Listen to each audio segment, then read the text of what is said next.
Evening, Randy. How you doing? Okay, I see it's still connecting audio to you. We can't hear you yet, unless it's...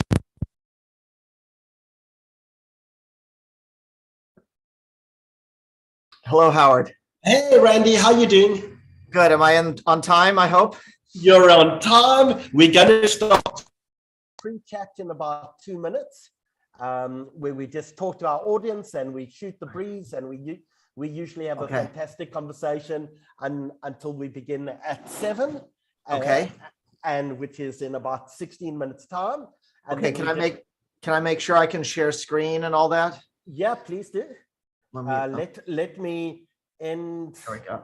Okay, cool. Danny's on controls tonight, so Danny just ended up. Yeah, let's just make sure that I can that everything is there. Okay, it's there. So let me try that and make sure that works. Okay, do you see it? Yes, see it perfectly. There's Maria. Okay, and looking good. Okay, so that all worked. I will stop share. Is there any audio in any of it that you need to check as well? No, it's just me. So I talk and everybody looks at the pretty pictures. I've watched you do it a number of times. I feel like I could give your presentation. You probably could. As I joke, it changes all the time as I make up new things, you know. So how many times do you think you've actually done this? It's getting up there. I don't think it's 100, but it could be 50-ish, right? I mean, it could be something around there. Who shows the most interest? Who shows the most interest? I don't know. You know, it depends. Like sometimes it goes over very, very well, and sometimes it's hard to get. You know, especially sometimes when I'm talking to younger kids or students, they're sort of stunned through the whole thing, but then afterwards they seem to like it. so let me tell you, we've had a big registration for today. Now, not everyone pre-registers, and we broadcast on YouTube, on Facebook, and on Zoom. You would expect at least 5,000 people watching tonight. Oh, that's great. The hard part is I don't get to see any of them, right? So I'm just unfortunately not, but you will find they are a wonderfully engaging audience, and they will comment in the comment section and they'll ask you questions. Oh, good. After your presentation, then Danny and I will put all the questions that the audience has posed. It wouldn't be bad to be able to see your face or some other faces, because I will definitely be here. I'm sitting in Cape Town at the moment. I'm going to swap my computer around for Cape Town's supposed to be the most beautiful city in the world. So I'm at the ocean. I'm at the ocean. You can see the ocean, and it's going to be sunset in about half an hour. Okay, I'll be right there. It is the most beautiful place you've ever seen anywhere in the world. Yeah, and I've traveled lots. So Randy, I concur. That's Danny is on controls this evening. Lovely to meet you. I may have some cousins there. I have cousins who used to live in Port Elizabeth and are now in Australia. Who are they? The Yontaputters. The Yonta. So it's a name that you can't really forget if you've heard it. I've never heard of the Yontaputters, but we always have people from East London who are busy watching us. Yeah. So we will ask them that question. And so they have, and I can't remember I can look at the tree, you know, because I do a lot of genealogy, so I'll see if I can remember which ones are still there. But the older ones have passed on, the ones who are still who are in South Africa. Some younger generations. But anyway, anybody from Port Elizabeth. Is London or Port Elizabeth, eh? Port Elizabeth was where this particular family lived, yeah. Okay, I'm going to, in fact, send a message right now. Before you begin, I'm going to ask you 1 or 2 questions about your genealogy stuff. Okay. Because that's also fascinating, and maybe we have you back to talk about some of the genealogy. But I believe you sit on the board of both as a curator of Genie as well as Jewish Gen. That's correct. And your roots are all Austrian on both. So all 4 of my grandparents were from Vienna. So yes. Sure. And so you know further out. the South African Jewish community is probably about 80% from Lithuania. Litvak, yeah, no, everybody there's a Litvak, yeah. So we think we're the only people who can make the filter fish. We think the rest of you actually have no idea at all. Yeah, no, I know the Litvaks think they're all that, but that's only because they compare themselves to Poles and Ukrainians. But for Viennese, we look down on the Litvaks too, right? So like I get it. I have only one question about anyone who. I mean, obviously we know you've been to Vienna, but the most important part of Vienna for me is Sachertorte. Yeah, well, that's very important. That's and in fact, I once asked the work colleague who was going to Vienna, I said, please, I'll pay you back. Just buy me a box of Sachertorte, please. And she came back with a postcard of the recipe and said, that's mean. That's very mean. Very mean. What is Sachertorte? It sounds like something that I have in a delicacy restaurant, definitely a 5-star restaurant that I request. My mom makes it all the time, but it's chocolate. It's basically a chocolate cake with nuts made from nut flour. But it's also, it has layers of jam, like strawberry jam in between it, and the chocolate itself is a hard melted chocolate. It's not like an ice cream. It's a hard chocolate. That's something definitely the Jews in Vienna made. Us Litvaks, we didn't have that many resources to make jam chocolate cake. Eh? No desserts. The desserts definitely are from Vienna. Okay, so we have a lot to talk about. So I'll talk for 45 minutes. Does that work around, give or take? It just depends on how into it I get while I'm doing it. No, get into it. It is the most remarkable story in the world. Sometimes I get carried away and sometimes not. It just depends. The first question that came in when we sent out the advert, and so the first question that came in was, if in fact Ryan Reynolds played you in the movie, will you be playing Ryan Reynolds in Deadpan 3 or Deadpool 3? I did actually with my daughter watch a Ryan Reynolds movie last night. Free Guy. I don't know if you've seen his newer movie. I haven't yet. The latest. I haven't seen it. But we definitely want to know. So you're not playing Ryan Reynolds in Deadpool 3. Yeah. But we thought in our chat, and I see on Zoom already we've got over 200 people who've joined us. But we were wondering, like, if someone were to play us in a movie, who would be the best person to play us? Right. So Randy, like, do you think he gave you a good portrayal of who you were? Of course. I mean, I think there's a lot I could say. I only met him once actually because I offered to meet him and help him prepare the part, but he didn't want to, which I can totally understand. Although I'm not an actor, but he's not a mimic, right? He wasn't trying to be me. He was trying to play this part that was written in the script, and so he had to make that into that. With that being said, I think he did a really, really good job with it. He would not have been my first choice. I thought it should have been, some schlubby Jewish guy like Jonah Hill. That's what I thought. Oh no. So okay, I asked Danny, and I'm going to ask everyone watching us as well, if there's a movie ever made about you, who would you love to play you in the movie? So please, to all the people who've logged in and joined us this evening, we would love to actually know who you think would give the best representation of you in a movie. So Danny, we asked you, and who do you think should play you in the movie? I think it's quite obvious. I have been told I have an uncanny resemblance to this actor, Henry Cavill. There he is right there, if you guys can see. I have been told that uncanny. It's impossible to go out in public. I just get bombarded all the time. Like, I just have no privacy. So yeah, I mean, I think that would only be right. The guy who plays Superman. Who is that guy? So Henry Cavill is the actor who actually plays Superman. So I mean, it just makes sense from my side. They are campaigning at the moment to get him to be the new James Bond. So I took that as a strong aspect of flattery. Typecasting for you again, Danny. Exactly. But Howard, I think you completely underrated yourself, because when you said who should play you, I will come on to my own okay. Are you going to suggest who should play me? Yeah, definitely. This just stands out. Jason Statham definitely should play you. Yeah, we've got the same hairstyle. Totally in the same physique as well. So I think that you should book him now. But better manicured. Exactly. Yeah, you definitely are better, well-groomed. You look after yourself much better than he does. But actually, funny enough, I was thinking actors who actually had the strongest resemblance to the historical characters that they play, by far, definitely, hands down, was Daniel Day-Lewis as Lincoln. I mean, that is really frightening over there. But I could talk about this all night. I'm going to go on mute for 1 second as my father's calling me, so I'll be back with you in a minute. Okay.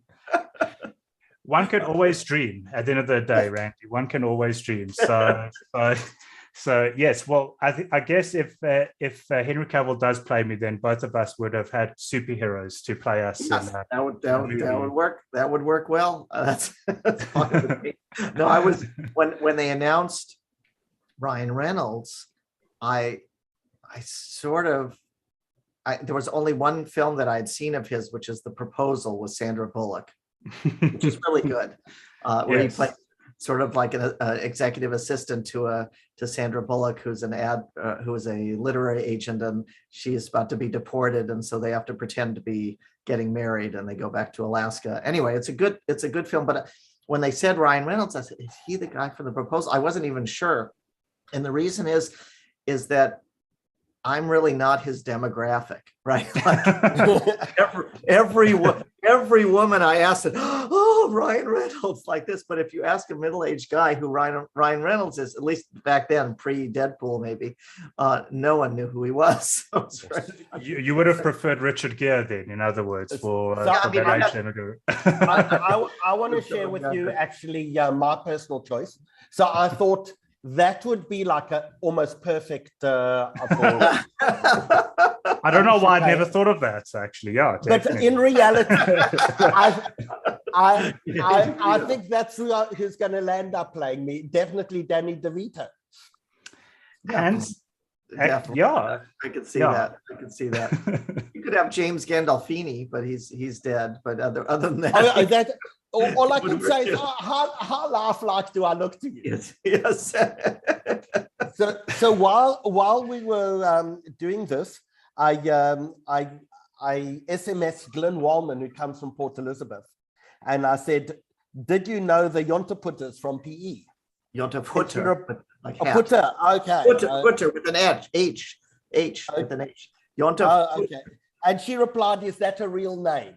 Yeah, no. It's Hutter, Hut, like hat maker. Jonter Yontov, like Jonter Hutter. Yontov dash. Should I text you? Here it is. Yontov.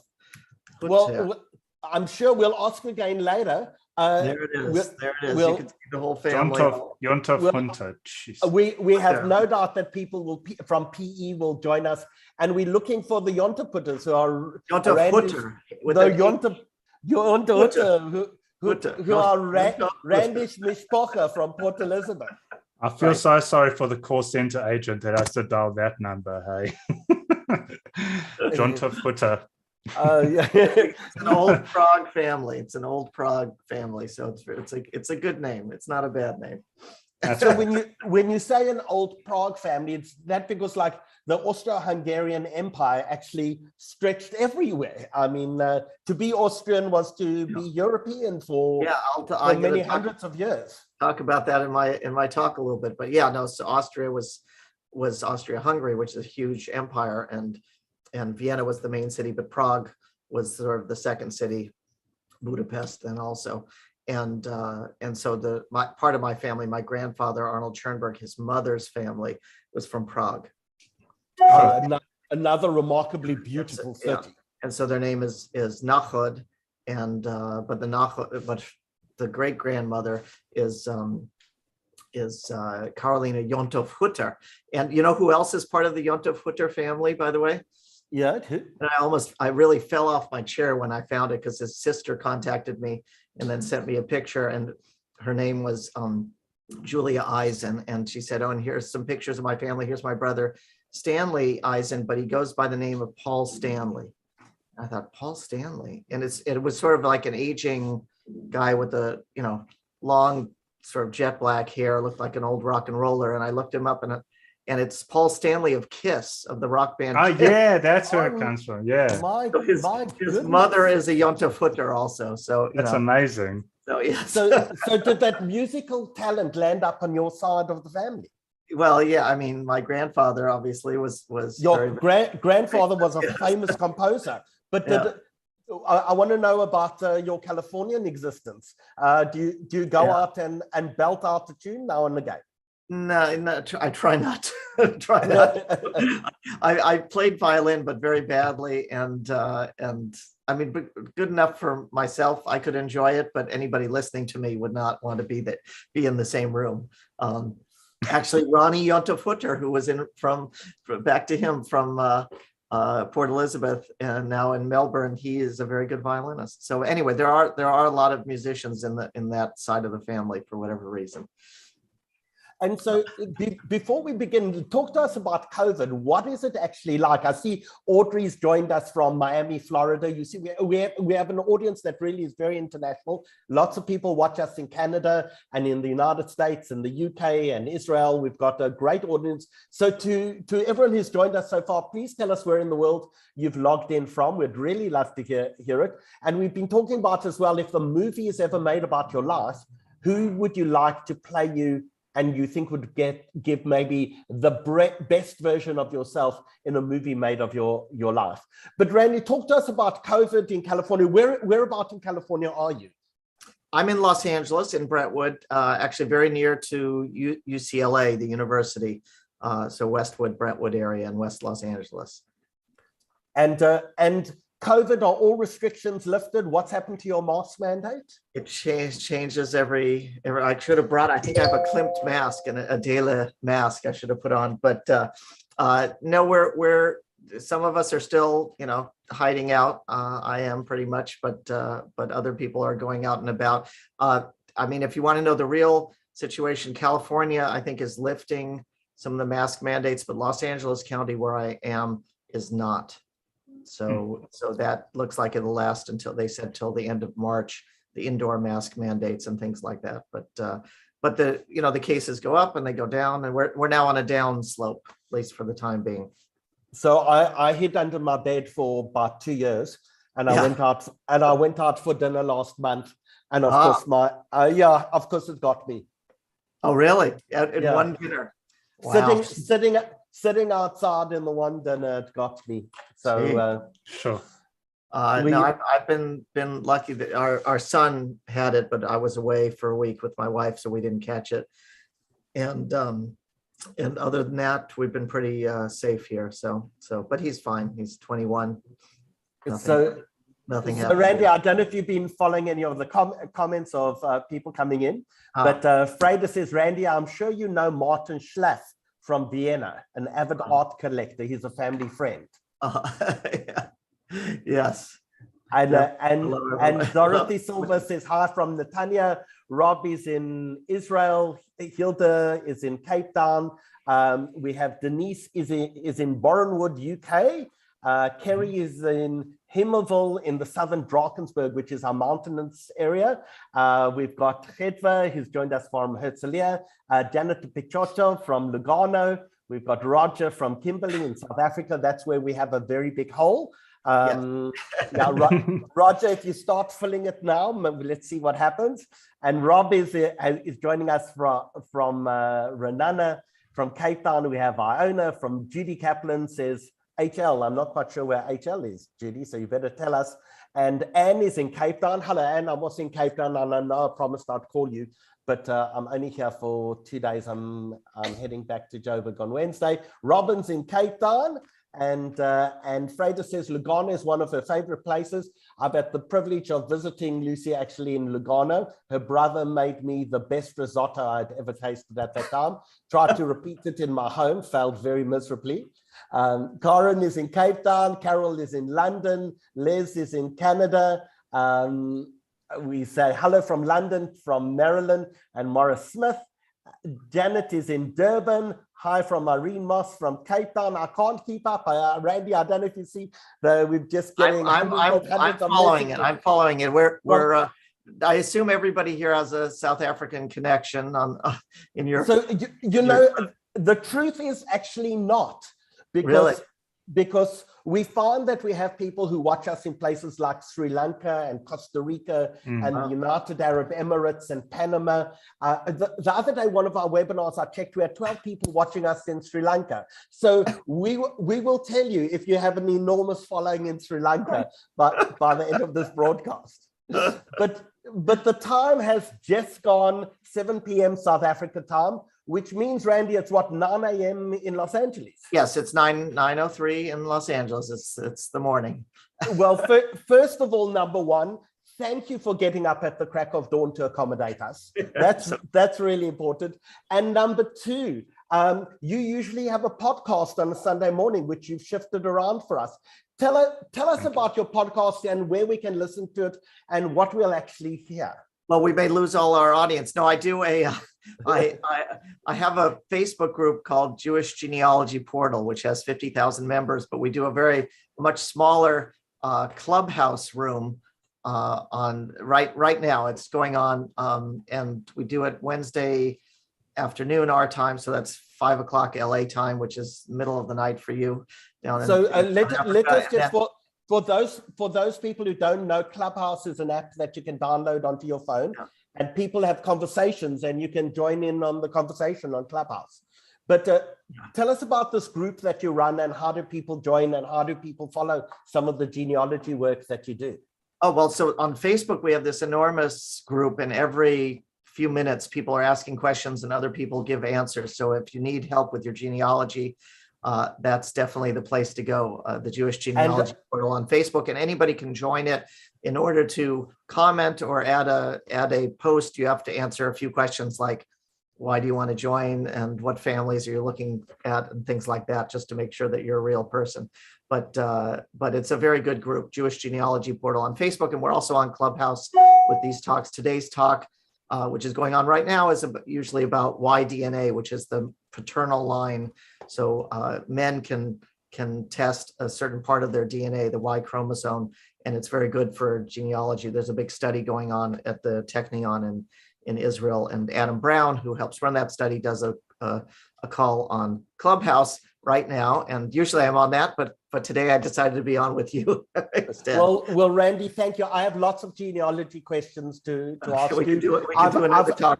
I've tested my 23andMe, and I've tested my MyHeritage, and apparently I'm very, very Ashkenazi. Very Jewish, yeah. Very Jewish, like 99.2% Ashkenazi from Eastern Europe. So a huge welcome to everyone this evening. It's lovely to be back with all of you, and we really appreciate that you've joined us tonight to listen to one of the most remarkable stories I think you will ever hear.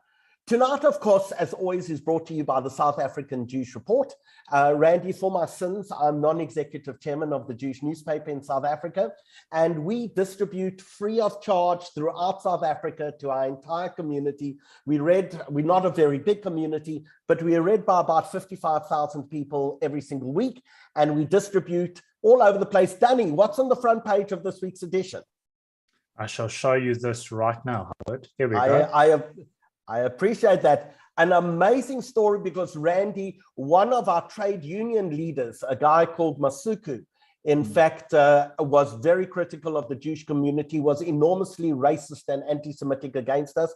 And it has taken the South African Jewish Board of Deputies 13 years to finally get a ruling out of our constitutional court that forces Bongani Masuku to apologize to the Jewish community. It is a major victory to our community. So please go out, get a copy of the newspaper. You know, you can pick it up at a Checkers, a CNA, a Pick and Pay, a Dis-Chem, at your local shul, your local supermarket, at any of the Jewish day schools, any of the kosher restaurants. Wherever you go, you'll find a copy of the South African Jewish Report. And also, please don't forget that if you want to rather read it online, all you have to do is go to www.saj.org.za www.sajr.co.za. That's SAJR for South African Jewish Report.co.za, and you'll be able to pick up and download your copy of the Jewish Report and either read it in full or alternatively go look at any of the articles. And Randy, I have no doubt we will be publishing a story this week about you and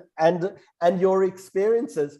But at the start of lockdown, we said, well, what can we do to help our community?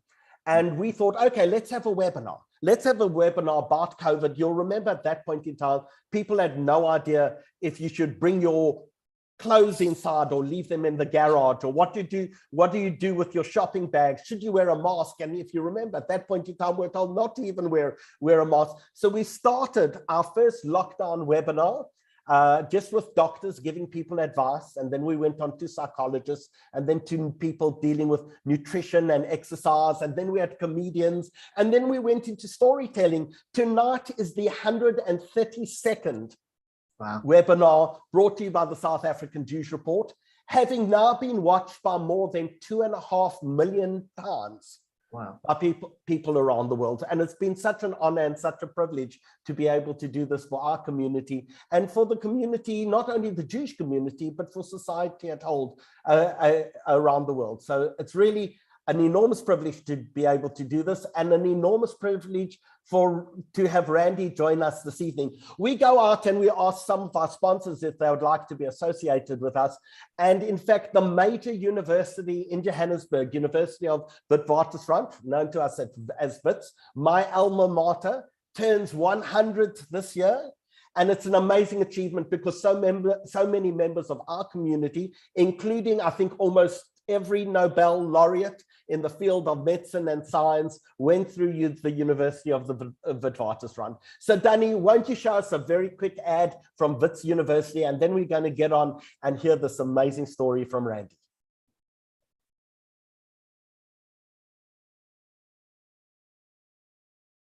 We're cool. Educating, advocating. You drive a little faster. Look, the chocolate on your donut is...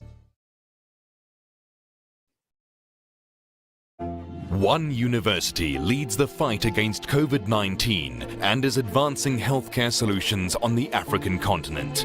Educating, advocating and influencing across disciplines through big data, accurate diagnostics, informed case findings, policy support, vaccine development and engineering, mass testing and rollout, to create a lasting impact on how we will live, with solutions for better health for all. Wits for good. Thanks, Danny. Randy, you'll see at the beginning of that, we wanted to show people the trailer from the movie, The Woman in Gold, and we're going to do that in a second because we presume not everyone has seen the movie.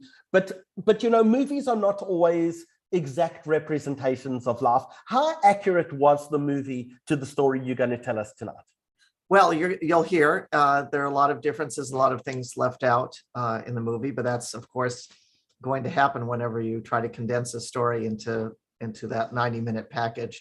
And it's not just my story, it's the story of Maria and the story of Maria's family, especially. So it's over 100 years of history crammed into 90 minutes. But they did a remarkably good job, and I can answer questions afterwards and tell people what's true and what's not. Well, that's very much what we don't do. Is we don't do monologues, we do dialogues, and our audience are very much participants in everything that we do. So we're broadcasting tonight on Zoom, on YouTube, and on Facebook. Danny will be monitoring all the comments across Facebook and on YouTube. Please put any comments. We'll bring them across to the Zoom platform as well. And please remember, we have both a chat section that's running. Please comment as we go. And at the bottom of your Zoom screen, you'll see a little Q&A button. And I see we've already got a few people who've asked us questions. Miriam Mayer didn't ask us the question. She said, hello from Johannesburg. And Dave Kaplan said, hi from Farsabach. But please, ask as many questions as you want, and as soon as Randy has in fact completed his presentation, we're going to come back and have a real discussion and answer all of your questions tonight. So please make sure this is a genuine two-way conversation. But we're going to begin by looking at the trailer from The Woman in Gold, and then Randy, I'm going to sit back, relax, and watch you as we give you carte blanche to tell us the story, the most remarkable story maybe that people haven't really heard. So Danny, show Show us the trailer, please. Your son, the lawyer, how is he? Some letters I found in my sister's belongings. I need advice from someone I can trust. Can't you just help me on the side? There is no on the side. This is a full-time job. Oh, how can you see out of those glasses? Filthy. Here she is, my aunt, Adela, painted by Gustav Klimt. It's quite a painting. She was taken off the walls of our home by the Nazis. And since then, she's been hanging in the Belvedere Gallery in Vienna. And now you'd like to be reunited. Wouldn't that be lovely? And then there's justice. You really think a painting that ends up as a fridge magnet will ever leave Austria? It'd be a mistake not to take a look. Could you drive a little faster? We're gonna be there 4 hours early. But I want to buy perfume and cognac in duty-free. I never thought I'd come back. That's our home on my wedding night. Half of Vienna was here. Mrs. Altman, welcome to Vienna. They're going to put as many obstacles in your way as possible. We were gonna try and find a copy of your aunt's will. Could have searched for the file on my own, you know. I wasn't going to miss all the fun. This is like a James Bond film, and you're Sean Connery. The painting belongs to Mrs. Altman's family. She is the Mona Lisa of Austria. We will fight you till the end for something we believe is ours. They destroyed my family. They killed my friends, and they forced me to abandon the people and the places that I loved. I won't let them humiliate me again. Here to file a lawsuit. We're taking the Austrian government to court. Have a nice day. There's no way you're gonna win. We didn't come here to eat cake. All along, you have thwarted me and closed the doors in my face. Ladies and gentlemen, this is a moment in history. Once the past has been put to right, we will not have come here in vain.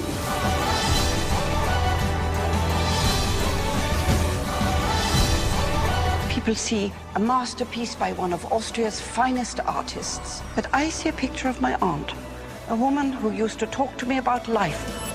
We should be reunited with what is rightfully ours. Andy, can't you drive a little faster? Look, the chocolate on your donut is melting. Randy Schoenberg, Ryan Reynolds may be a star, but you are the true superstar.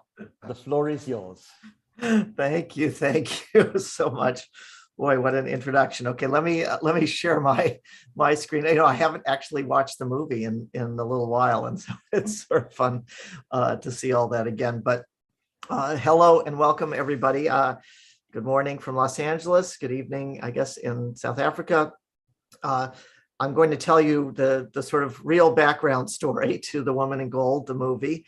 And really, it's a story about my grandmother's best friend, Maria Altmann. And here you can see her in outside her home with a replica of the portrait of her Aunt Adela.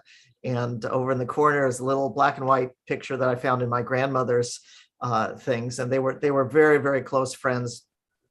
Maria's husband, Fritz, and my mother's father, Eric Zeisel, were friends already in Vienna because Fritz wanted to be an opera singer. My mother's father is also a composer.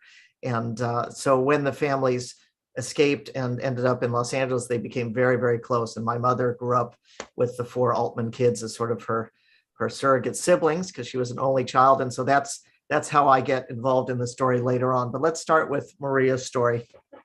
So you get some of the background. These are Maria's parents, Gustav and Teresa Bloch-Bauer. And they came from 2 very interesting families. Just to give a little background for people who don't know, Austria-Hungary, so we're talking about the Austro-Hungarian Empire at that time before World War I, was really a world power. It was one of the largest empires in the world at that time. I think there are 12 or 13 different countries today that formed the Austro-Hungarian Empire. And the Blochs and Bauers were very prominent members of Viennese society. What had happened was, for Jews, they were not really given full civil rights in Austria-Hungary until 1867, a little bit after 1848, and then really 1867. So whereas in 1848, there were only a couple thousand Jews in Vienna, the capital city, because Jews were not allowed to move there and live there, by the year 1900, so just 50 years later, there were almost 200,000 Jews. And so what had happened was in that period after 1867, there was a flood of Jewish families who had been prevented from coming into Austria and coming into Vienna. They came into the capital city, and that coincided with the end of the Industrial Revolution. There was just a lot of economic activity at that time. They built, if you've been to Vienna, they have this beautiful boulevard called the Ring, which was made at that time. They tore down the old city walls and formed this giant boulevard and built these enormous houses. And so some of the Jewish families who came to Vienna at that time took part in that economic growth and became fabulously rich. Not my family, unfortunately, but the Blochs and Bauers were two of those. And so the Blochs were involved in sugar production, first in Bohemia and then sort of all throughout the empire. And they basically cornered the market on sugar in Austria-Hungary. If you've ever been there and eaten any of the sweets we were talking about earlier, you know what a big part of their diet that is. And so they became fabulously wealthy. Gustav ran something called the Austrian Sugar Industry Corporation.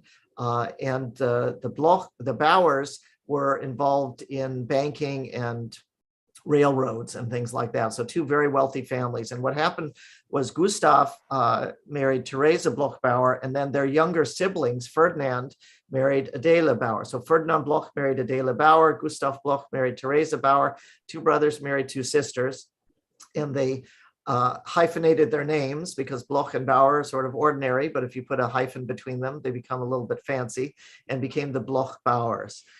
And so this is the story of that family. Now, Maria was the youngest of the 5 children of Gustav and Theresa.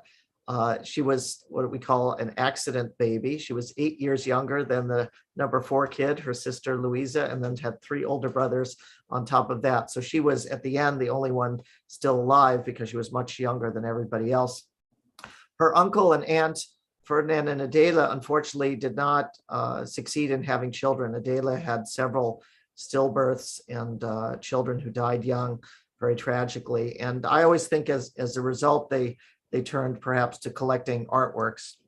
So first, let me tell you about their home. This is their palais in the Elisabethstrasse. If you've been to Vienna and you know the famous Ring and the city opera, this is sort of one block outside of the Ring, around the corner from that area. So a very prominent, very beautiful area of Vienna. And this is where the Bloch-Bauers lived, where Ferdinand and Adela lived. And in their home, as I mentioned, they collected lots of artworks. Ferdinand's style and taste was a little bit more old-fashioned, so they collected what's called Biedermeier art, 19th century Austrian painters, people you've never heard of, like Waldmüller and Pettenkofen and von Alt and things like that. They had a Rodin statue.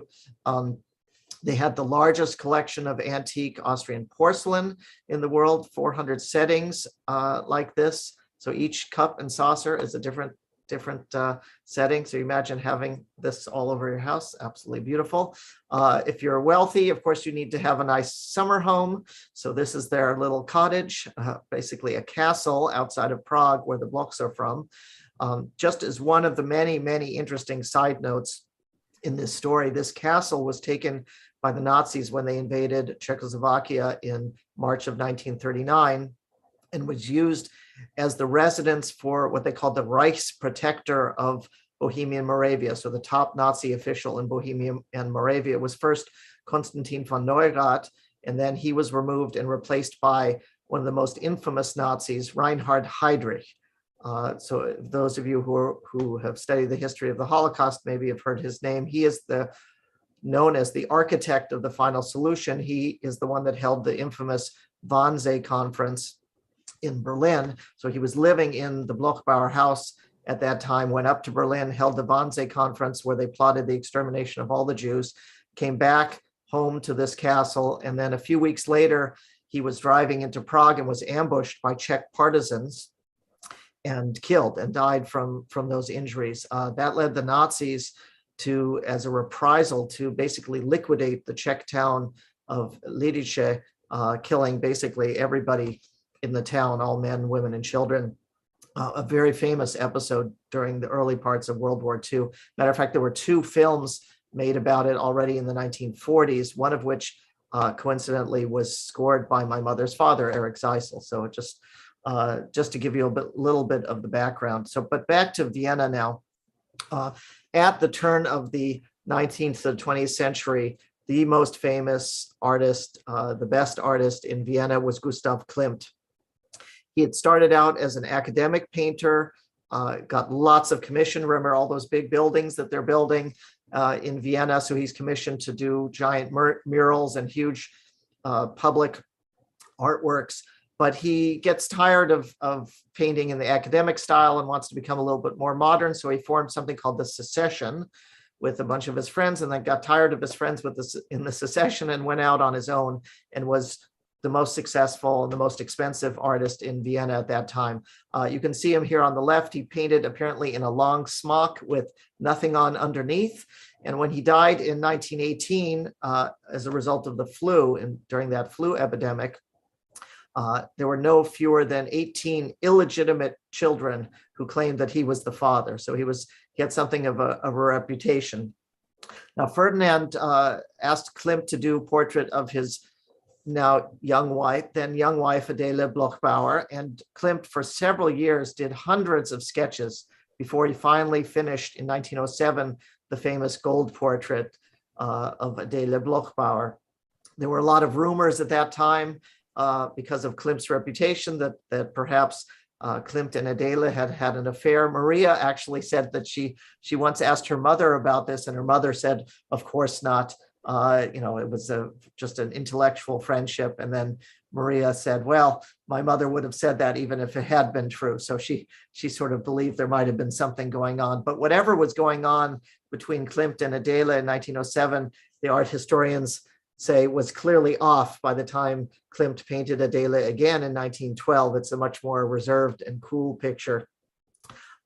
Adele is the only person who has two full-length portraits by Klimt, these two beautiful pictures. The Bloch-Bauers purchased several other paintings, the beechwood or birch trees, 1903, the apple tree, which may have been painted by Klimt when he was a guest of the Bloch-Bauers at their estate outside of Prague, that old castle. This picture is slightly unfinished if you look in the lower right-hand corner. So the thinking is that the Bloch-Bauers purchased it from Klimt's estate when he died in 1918. And then they also had the third of four beautiful pictures on this Lake Atter, Schlosskammer am Attersee number 3. So they had two portraits of Adele and four landscapes. And then unfortunately, Adele died very young of meningitis. This is pre-penicillin, so there was no cure, and she was just 42 years old in 1925. And 2 years earlier, she had written a will, a handwritten 4-page will. That's 2 of the 4 pages, probably with the help of Maria's father, Gustav, who was the lawyer for the family. And because it names Gustav as her executor and his family as the heir if her husband dies first, which he did not. And the key paragraph is on the right side, right lower corner of this slide. It says here, my 2 portraits and the 4 landscapes of Gustav Klimt bitte ich meine Ehegatten, meaning I ask please that my husband, after his death, that he give these to the Austrian State Gallery in Vienna. And in the same sentence, she asks him to give her library in Vienna and in the castle outside of Prague to the Vienna People's and Workers' Library. Now, Adele was very civic-minded. Austria, after World War I, had a young socialist government. She was very friendly with Karl Renner, the president at that time, and or prime minister and later president of Austria. You can see in the rest of the paragraph, she makes a lot of bequests to these type of civic institutions. She was very, very involved in those. And again, so she asked her husband after his death to give what she says, my 2 portraits and the 4 landscapes by Gustav Klimt to the Austrian Gallery in Vienna. Now, at that time, Maria's father, Gustav, the lawyer for the family, filed a brief with the court, sort of a probate action, we would call it here, about her estate. And he made 3 comments regarding this paragraph. He said that the deceased, Adele, makes certain requests in her will which do not have the binding character of a testament. Nevertheless, he said, Ferdinand, her husband, dutifully promises to fulfill her wishes. And then he says it should be noted that the Klimt paintings were not her property, but his property.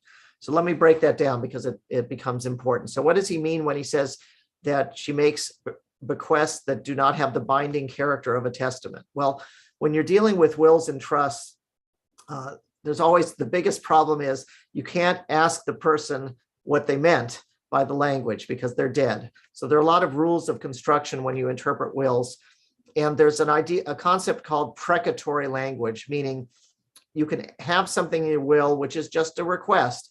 For example, if let's say I had a dog and I said to my wife, my dear wife, please, after I'm gone, take care of the dog. Okay. And I drop dead and she says, thank goodness that dog is out of here. I never liked that dog anyway. That's probably okay because I just said, please take care of the dog, right? It's just a request. If, on the other hand, I said in my will, as a condition of receiving money from my estate, you must agree to take care of the dog in the manner to which it's become accustomed until its dying day, right? That's really not a request. That's a command. It's a conditional issue. So there's a difference between just a request and a command. And it's interesting that in the family in 1926, this was considered just a request to her husband. Nevertheless, he said Ferdinand promised to fulfill her wishes. So you might ask, is that an enforceable promise? Is it something that he could change his mind on? And then last, he said the Klimt paintings belong to him and not her. So this, you have to remember, is the 1920s. It's not community property in Austria. It's, sorry, someone set off an alarm outside. I hope they turn it off. But it is a regime where the man is presumed to own the property. But in this case, I think the issue is that Adela herself had quite a lot of property. She owned half of the house. She had inherited a lot from her parents who were very, very wealthy. So here the situation is that this was considered his property. In other words, he had purchased the paintings and was considered for whatever reason to be his separate property. So she had asked him to give his property to the Austrian gallery after his death. And of course, he was still alive and had the opportunity to do that if he wished. So let me give you some more pictures. This is a picture of the Austrian gallery. What is it? The Austrian gallery is was made into a museum after World War I. It is the former castle of the Habsburgs, their summer palace. And if you go to Vienna, it's still a gallery, a museum devoted to Austrian art filled with other Klimt paintings, not the ones we're talking about today. And Ferdinand was on the board of directors. He was actually the president of the Friends of the Museum. And so in 1936, he donated this Schlosskammer am Attersee picture to the museum. So one of the pictures he donated before he died to the museum because they needed a landscape. And then just to make things complicated, he also purchased, after Adela died, this portrait of their friend Amalia Zurkerkandel, again, another unfinished painting by Klimt of a woman who ended up being murdered by the Nazis along with her daughter in Belzec, tragically. But Ferdinand purchased this painting. Unfortunately, it's never been returned. It's one of the still outstanding cases that we have. Okay, so in December 1937, Maria is 21 years old. She's born in 1916. So she's 21 years old and she gets married to Fritz Altmann, who's a little bit older than she is. And he is himself the younger brother of a very, very successful and wealthy sweater manufacturer named Bernhard Altmann, who made a lot of money in textiles, also collected a lot of paintings. And Maria referred to this as sort of the last great Jewish wedding in Austria because they get married. You can see they go off to the Italian Alps for their honeymoon. They return. Maria turns 22 years old in February 1938. And then a couple of weeks later, in March of 1938, is the famous Anschluss, where the Nazis marched into Austria with many Austrians cheering them on, unfortunately. And from one day to the next, the lives of the Bloch-Bauers and the Altmanns and all the Jewish families in Austria was turned completely upside down. So they had been basically top of the world, and now they were at the very, very bottom. And it was a very dire situation. Bernhard Altmann's older brother, Fritz Altmann's older brother, Bernhard, was, as I mentioned, very wealthy. And he knew that he would be a target of the Nazis, and so he fled over the border that evening as the Nazis came in. And first he went outside of Austria. He was free to go around, and so he went to his customers who owed money to his business in Vienna and said, don't send any money to Vienna. I'll come and pick it up. And so he went to Budapest and Rome and Paris and London and picked up the money that was owed to his firm, and then asked the British if he could start up a new company in Liverpool, England. I always say he's sort of, there's some people who are business geniuses. You could put them on a deserted island on Friday, and by Monday they'd be millionaires. That's Bernard Altman. He just sort of spun money somehow with his textile firm. And so he gets started up in Liverpool. When the Nazis were not happy about that because they wanted to take over his company and all of his wealth. And Maria and Fritz, who had moved into an apartment in the Altman building, were then visited by the Gestapo, and the Gestapo arrested Fritz, Maria's new husband, and they sent him to Dachau. So this is not in the film. You asked what some of the differences are. This would have been a film in and of itself. Fritz actually was sent to Dachau, and Maria was, her jewelry and everything was taken away, but she was allowed to remain there. And that's how things stood for several months until Bernard managed to raise enough money to pay a ransom and get his brother out of Dachau. It's a very rare and unusual situation, but still possible in 1938. And Fritz was actually released from Dachau back in Vienna, was still under sort of house arrest, and they had to fake a doctor's appointment. This is very realistic actually in the movie, and sneak out the back and go to a plane that was waiting for them. And they flew to Cologne in Germany. And from there, they were supposed to meet someone that was going to help them cross the border into Holland, but the person didn't show up. So they had to make their way north to Holland. And they found a priest, a Catholic priest, who helped them cross the border into Holland. Now, at that time, the Dutch were policing the border and sending Jews back. The Jews would be fleeing Germany, would have been considered illegal aliens, as we say in the United States, unfortunately. And so it was a very dangerous thing, but they snuck into Holland thanks to this priest and escaped the border guards and were met by Bernard and flown to safety in Liverpool. The priest himself was captured by the Nazis several weeks later and executed for helping Jews escape, just to give you an idea how dangerous that was. Marie and Fritz stayed a little bit in Liverpool and then were sent to Fall River, Massachusetts, where Bernard was setting up yet another textile factory. And they lived in Fall River for a couple of years. Their son Chuck was born there. And then when the war started in December 1941, Fritz wanted to help out. And so they moved to Los Angeles, California, and Fritz was able to work in the aerospace industry during the war. And that's where they reunited with my mother's parents, who had also managed to flee on the day after Kristallnacht from Vienna through Cologne also, and into France, and then New York and Los Angeles. And so that's how the Altmans and the Zeisels came together. And that's why I got involved later on. But let's go back to the rest of Maria's family. So Maria managed to escape with Fritz. What happened to the rest of her family? Well, her uncle, Ferdinand, was like Bernard Altman, super wealthy and a big target of the Nazis. And so he also fled immediately on the eve of the Anschluss, first to his home in Czechoslovakia, but then within a year, the Nazis encircled and then took over Czechoslovakia. So he fled again to Zurich, Switzerland, and he was put up by friends in a hotel in Zurich through the end of the war, and died shortly thereafter at the end of 1945, never having seen any of his family again, never having returned to Vienna and recovered any of his property. Maria's mother and older brothers were able to escape also and ended up in Vancouver, Canada. Her sister Louisa was married to a Jewish lumber baron named Victor Gutmann, who had an estate in Croatia. So they went to Croatia thinking that would be safe. But then the Ustasha, the Nazi clients in Yugoslavia, took over, and all the Jews basically in that area were deported to Jasenovac and then to Auschwitz. But Maria's sister was able to get someone to hide the family. And so the family went into hiding. She and her husband and her two children hid for several years. And when Tito and the communists liberated Yugoslavia, they came out relieved to have survived the Nazis, only to find that the communists then arrested Maria's brother-in-law, Victor Gutmann, and sentenced him to death. He was executed for being a capitalist after the war. So you can imagine being Jewish and surviving the Nazis in Croatia, only to be executed by the communists after the war. Maria's sister then took her 2 young children to Palestine and was there in 1948 during the War of Independence.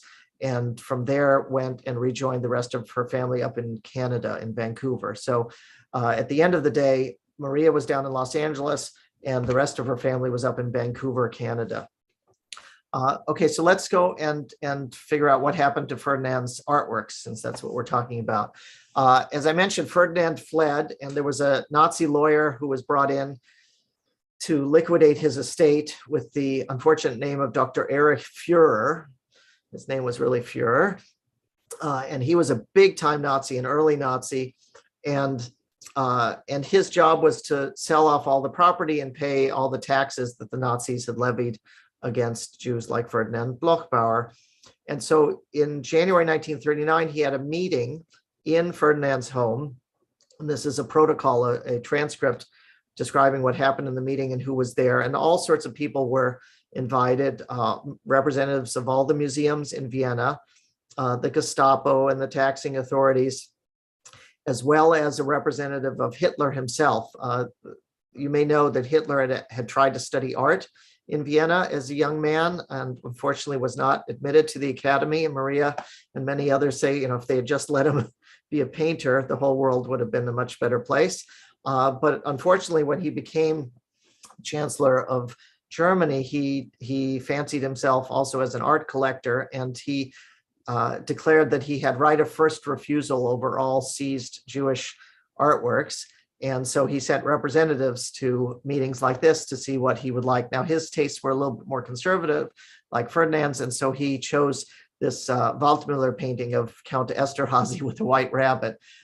This painting in Hitler's collection then was hidden in salt mines near Salzburg and Munich and was recovered. If any of you saw the film The Monuments Men with George Clooney, that's all about an American troupe of art historians who went into Europe with the Allies and tried to rescue and recover artworks.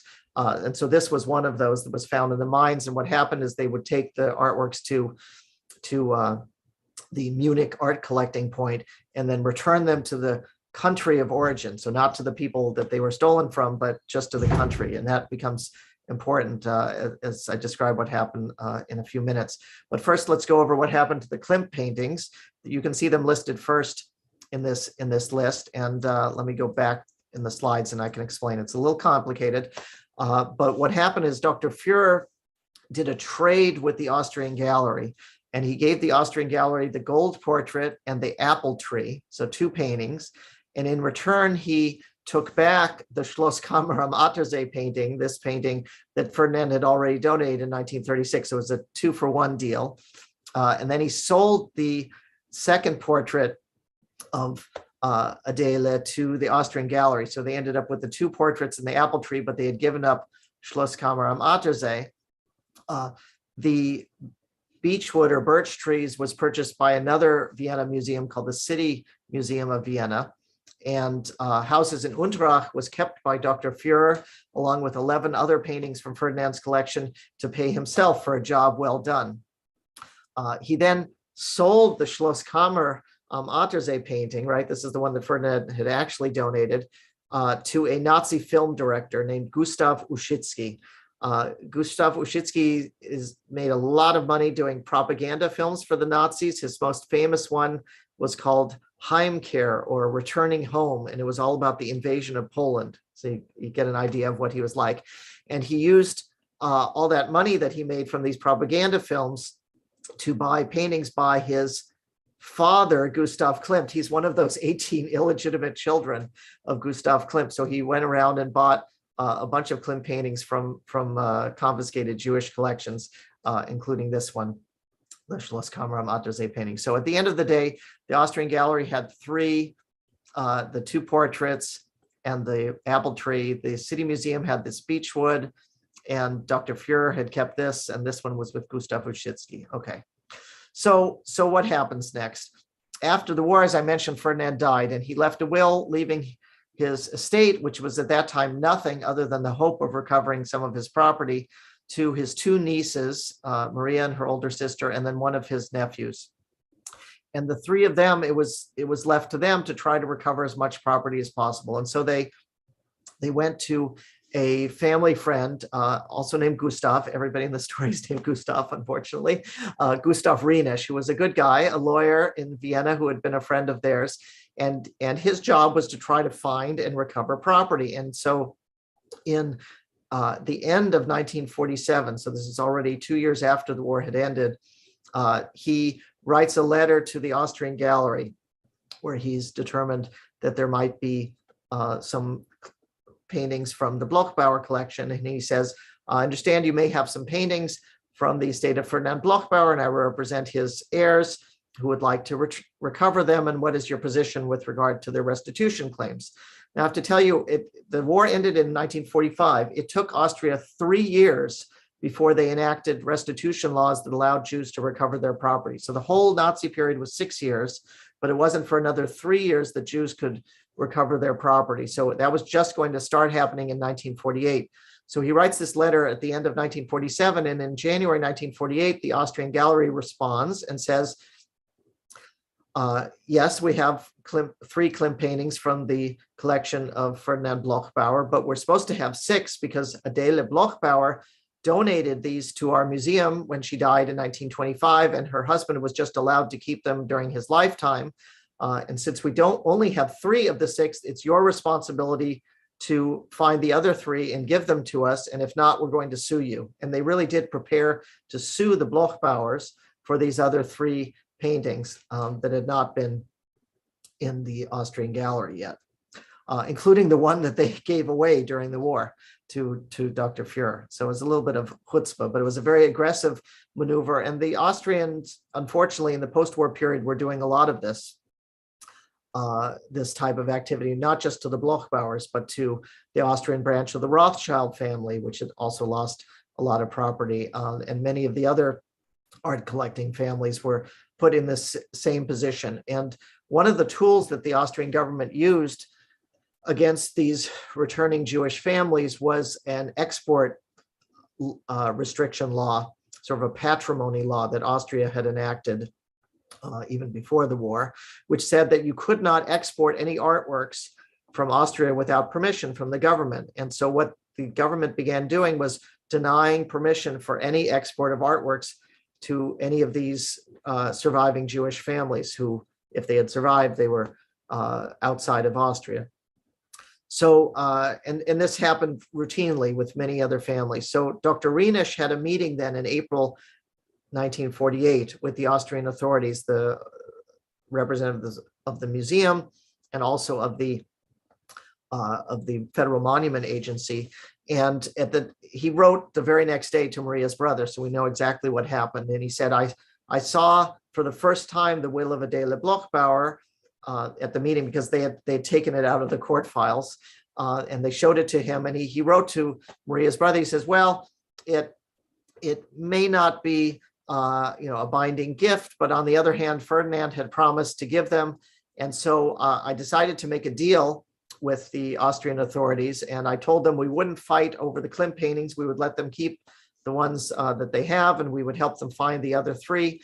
But in return, I hope to get permission to export all of the other paintings that we're recovering from the collection. So the Count Esterhazy with the rabbit, and the other 11 of the 12 paintings that Dr. Fuhrer had kept because he was imprisoned for being a Nazi after the war. So they recovered those paintings, right? So he had collected a bunch of some of the porcelain maybe and drawings and things like that, and wanted to get those out to his clients in Canada and the United States. And to do that, he made a deal not to claim the Klimt paintings. And that's really where things stood. It was largely successful. Maria had in her home one of these paintings on the wall, I remember. And they were still required to donate some of the drawings and some of the porcelain, but they got a lot out. And that's really where things stood until about 1998. And there was a wonderful journalist named Hubertus Czernin in Austria, whose claim to fame before this was that he was the one who first publicized the Nazi background of Kurt Waldheim, who became president of Austria in the 1980s, had been UN Secretary General also. And he also published the first stories about priest sex abuse long before that was a thing everywhere else. So he was really a crusading journalist. And in 1998, there had been a couple paintings seized in New York from a different museum, Austrian museum, that had been on display at the Museum of Modern Art in New York. And there was a large outcry in Austria, and the Austrian minister had said, we don't have looted paintings in Austria. Everything was given back after the war. And so he did the research and went into the files and found out about this extortion procedure that was used against Jewish families after the war, that had forced all these families to donate paintings to Austrian museums in exchange for export permits. And so Austria, to its credit, in the fall of 1998, proposed a new law that said if these persecuted Jewish families were forced to donate artworks to our museums after the war, we're going to reverse that and give those paintings back. And that's when I got a call from Maria Altmann, who was an old family friend. My grandmother had died, but she was still very close with my mother. And as a matter of fact, she tried to call my parents, who were in Vienna at that time. And she called me then at the office and said, I just got a phone call from Austria saying that there's this new law and we might be able to recover property. And would you be willing to help me? And I, of course, said yes. I mean, she was my grandmother's closest friends. They had been at all the sort of family gatherings. And it seemed very natural for me to help my family friend, Maria Altmann, on this case. And so we began on this journey to try to recover the paintings together. But what do you do? So first we waited for this new law to take effect. And what it did was it set up a commission in Austria where they were going to decide what artworks to return. And so I wrote to the committee and I said, I have collected all these documents and would you like to see them? And got no answer. And so I knew that the documents were important, especially that letter from to Maria's brother right after that meeting in April 48. And so I sent it to them. And really didn't hear much. And then I called up and I said, I'd love to come to Austria and speak to you about it, to the people on this commission. And I was told, well, you can come to Austria at any time. I'd be happy to meet you, but we can't speak to you about this matter. We don't talk to outside parties. So they had decided they were going to just have a committee that would decide on their own what to do. And they did return to the Rothschilds a lot of artworks and a few other families. And then in June of 1999, they made a decision about the Bloch-Bauer artworks, and they said they would return some porcelain and some drawings that had been donated, but not the Klimt paintings. And the reason they gave was that the paintings, they said, had been donated by Adele Bloch-Bauer in her will of 1920, when she died in 1925, her will written in 1923. So at that point, we had to make a decision. And I said to Maria, I said, listen, your father said the will wasn't binding. Dr. Rienisch in 1948 said the will wasn't binding. I've looked into it. I really think the will isn't binding. That means that essentially you gave these up in exchange for export permits, and it should be covered under this new law. But what can we do? So I said, well, I'll go to Vienna and see if I can find a lawyer to do a case. And so I found a lawyer, but the law that they had passed didn't allow you to actually sue. It prevented that, but we thought maybe you could do something like a declaratory relief action, just something about the will. Is it binding? Is it not? And so I asked the lawyer, can we do that? And he said, well, you can, but you have to pay court costs, and it can be expensive. I said, well, in the US, it's a few $100s to file a complaint. How much does it cost? He said, no, you don't understand. You have to pay and deposit with the court a percentage of the value at stake in the litigation. So in this case, it would be up to $2 million that you'd have to deposit just to start the lawsuit. So I said, well, obviously Maria Altmann doesn't have that type of money and can't afford it. Can we do anything about that? He said, well, you can apply to reduce that amount if you don't have it. So Maria applied for that, and the court agreed and said, well, no, you don't have to pay everything you own. You just have to pay you don't have to pay more than everything you own. You just have to pay everything you own. So all of your assets would have to be deposited, except for her house, everything. So Maria at that time is 85 years old. She's not about to deposit her entire life savings in a court in Austria. And so I very naively then said, well, okay, that's not going to work. What about suing in Los Angeles? After all, she had arrived here in 1941, 42, and had become a US citizen. And you know, why not? Why can't she sue in the United States? And I looked at the law in the United States, which has, there's a law that's called the Foreign Sovereign Immunities Act of 1976, which governs when you can sue a foreign state or an agency of a foreign state, like a museum, like a federal museum. And it says, not surprisingly, given the title, that foreign states are immune. You cannot sue a foreign state in US courts, but there are some exceptions. And one of the exceptions was, and it had not been used very much, it was called the expropriation exception. It says when property is taken in violation of international law, and that property is owned or operated by an agency or an instrumentality of a foreign state that is engaged in a commercial activity in the United States, then you can sue. So I thought, well, taken in violation of international law, Nazis, that should work, right? It's owned or operated by this museum, which is an agency or instrumentality of the foreign state. All I need to do is find something that museum does in the United States, some commercial activity, and I can sue. And so I found that they published a book with Yale University Press. They advertised in the United States. They accepted American credit cards. And I really thought there was enough of a nexus, enough of a connection under this very little used law that we could sue. Now, the firm I was working in a big firm based in New York, in their Los Angeles office, and they were not interested in tilting at windmills and suing foreign countries over paintings, and just said, forget about it. And so I ended up in 2000 leaving my firm, and I went out on my own and opened up my own little office. And one of the first things I did was I filed a complaint on behalf of Maria Altmann in federal court against the Republic of Austria. And it didn't cost $2 million. It was like $250. And the thinking at that time, I have an email I wrote to Maria. I said, you know, I just want to keep the case alive because it's political in Austria, and it has to do with the government, and the government can change. And if we can just keep the case alive, maybe something will happen. Well, Austria did what you might expect. They hired a nice Jewish law firm named Proskauer Rose. Actually, the lawyer, they thought he was Jewish, but he wasn't.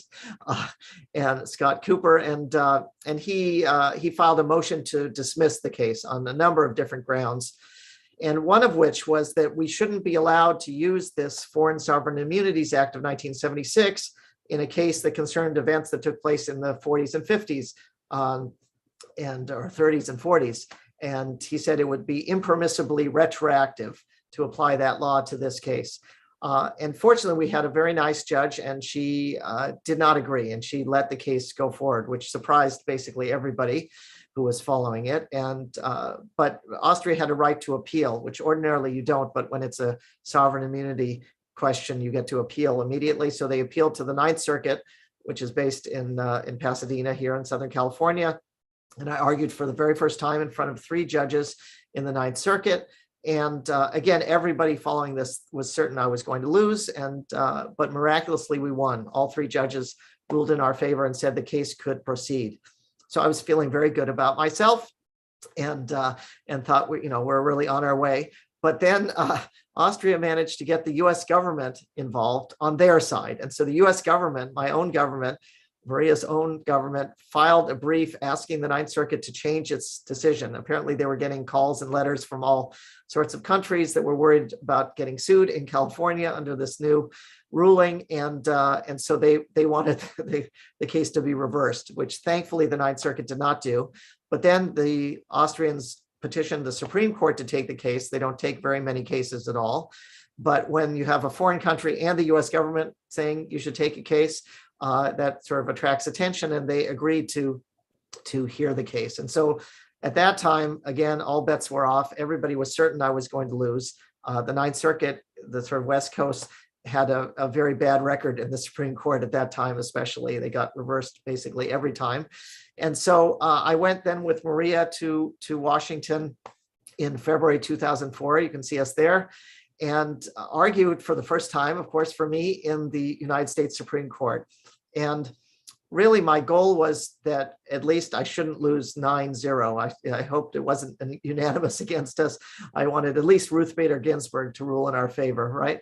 And but by the time that I got up to speak, the other two lawyers for Austria and the US government had spoken first. It really seemed like the justices were entertaining the argument that we were making about this retroactivity question and sovereign immunity, very arcane legal issues. And so I got up to speak, and I had prepared. You don't give a speech in the Supreme Court, that you get interrupted with questions all the time. They sort of talk through you, through asking questions. And so I prepared an outline, and I said, there are 4 grounds for affirming the Ninth Circuit in this case.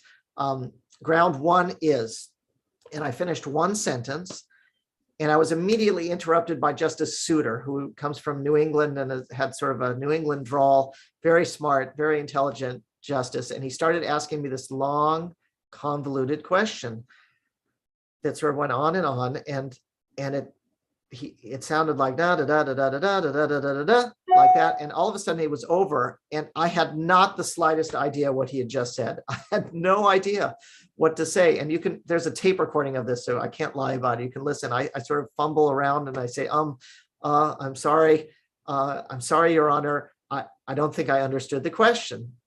And you can hear gasps in the audience, right? Like I'm a skater at the Olympics who just fell. But I have to tell you, all the other justices smiled as if to say, oh, don't worry, he does that all the time. Thank goodness you asked, because we didn't understand it either. It was a total icebreaker. And he smiled and he rephrased the question. And it was really incomprehensible what he had just asked. He rephrased it, and I sort of understood where he was going at, and I answered. And the rest of the argument for 30 minutes was like a dream, because I had just established my credibility. And with them, I was not going to pretend to be the world's expert on sovereign immunity and retroactivity. Who was I? I was just a kid representing my grandmother's best friend in this crazy case suing Austria to recover paintings that had never left Vienna. So it was just a very comfortable conversation with these 9 Supreme Court justices, and I floated out of the court. For the first time, my dad, who was a retired judge, said, hey, you might even have a chance of winning. And I was just so happy. And I returned home, and the newspaper, the legal newspaper in Los Angeles, is called the Daily Journal, and they wrote a whole article on it.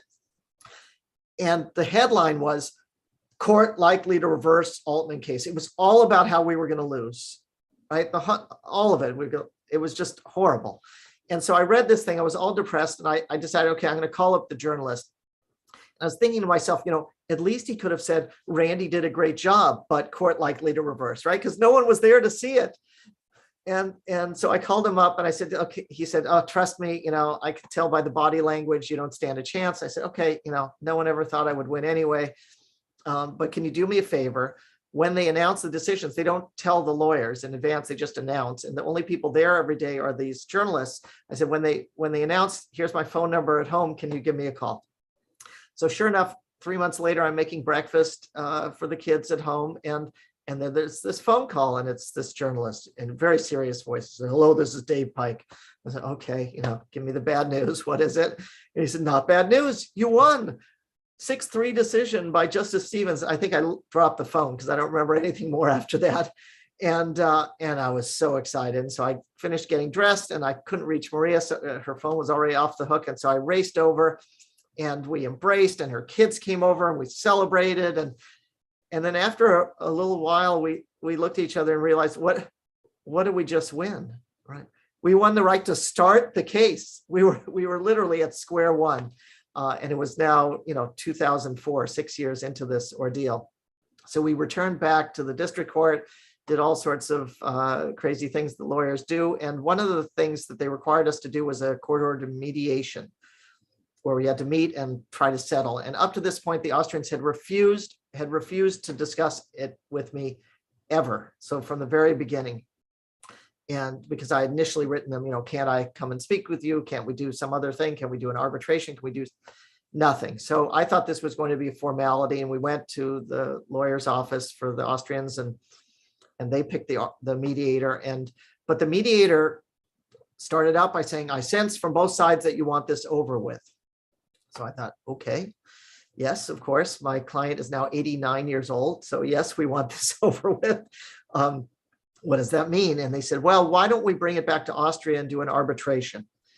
So I said, well, let me discuss that with Maria. And I took Maria into a separate room and I said, oh, isn't this great? This is what I asked them to do in 1999 and they refused. And now we can have this arbitration. We can finish the case. And she said, are you crazy? Why would I want to go back to Austria and have Austrian judges decide our case when the Supreme Court loves us and the district court and ninth, right? All these judges love us here. Why would you want to go back there? And I said, Maria, if you want the case decided in your lifetime, we really have to take this chance because there's a lot of hurdles still to get over. There's statute of limitations and other issues, evidence issues. And it could go back up to the Supreme Court again and take years. We really need to take this chance. And fortunately, she trusted me. And so I went back to Vienna. It was alone, not like in the movie with the big audience. It was just the lawyers and the 3 arbitrators. And we had a full day arbitration in German about this, about the case. And there's no live witnesses. Everybody's dead, right? For the will of Adele Bloch-Bauer. But it came down to what does that will mean? What actually does it say? And what is the legal meaning? And so then we waited and we waited and we waited and we thought it would never come. And finally in January 2006, I was returning home from a neighborhood poker game where I had lost a little money, feeling dejected. And sure enough, on my BlackBerry, there was an email from the arbitrators. It's 9 hours later in Vienna. And so I raced to the computer and opened up the email and, you know, it's German. The verb is always at the end. So I had to like read about 3 paragraphs and finally found that we had won. We had won the case. All 3 arbitrators agreed with our argument, which was Maria's father's argument in 1926 and the lawyer, Dr. Rienisch's argument in 1948. This will was precatory. It was non-binding. Ferdinand owned these paintings. He was asked to give them after his death, but they were stolen from him before then. So he never did that. And as a result, the Austrian Gallery obtained them only because of this gift, this deal that the family made in 1948 in exchange for export permits. And therefore, under this new law, the paintings had to be returned. So then we really did celebrate. And that was a huge, very unexpected victory, I think, for anybody watching it. And but then okay, so what do you do when all of a sudden you've now recovered 5 Klimt paintings? So I got a call, or actually I called Stephanie Barron, a curator at the LA County Museum of Art who deals in modern art and especially German and Austrian art. And I said, how'd you like to have an exhibit of the Klimt paintings? She said, "Ooh, that would be great. When?" I said, "Well, as soon as you can get them out of Vienna." And she agreed. And so the museum helped us get the paintings out of town as fast as possible. And so in April of 2006, we had this exhibit at the LA County Museum of Art. And for me, that was really the best moment in the whole thing, because Maria had always said that these paintings were kept by her uncle Ferdinand in what she called a memorial room for her Aunt Adele with flowers in the middle, and that they would go over, as a child, she would go every weekend to spend time with her uncle after her aunt died, especially, and saw these paintings. And there she was again now, almost 90 years old or actually 90 years old, in one room with these paintings, having, not really been together with them since 1938. But she had her kids and her grandkids and other, nieces and nephews all there together. I just thought, for me, that was really the best moment of the whole thing. So the family then decided to sell the gold portrait to the Neue Gallery, this museum in New York that's founded by Ronald Lauder. It's on 86th and 5th. And he very generously agreed to purchase it from the family and put it on permanent loan in this museum. The 2 statues you see next to it were given back to the family in 2007 by the Austrian Gallery. They put 2 and 2 together and realized that the 2 statues listed on that inventory in 1939 were the same ones in this picture from 1907 for the first exhibit of the gold portrait in Mannheim. And so the family donated those 2 statues to the the Neue Gallery in New York, where you can see them next to the gold portrait. And so that's really the story. The family ended up, it's when you're 90 years old, it's not really a great thing to have $50 million painting in your living room.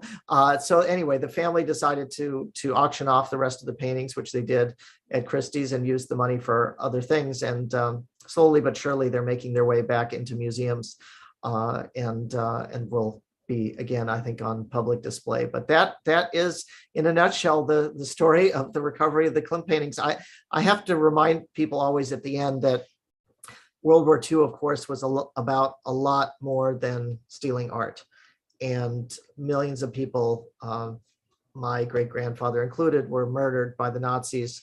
And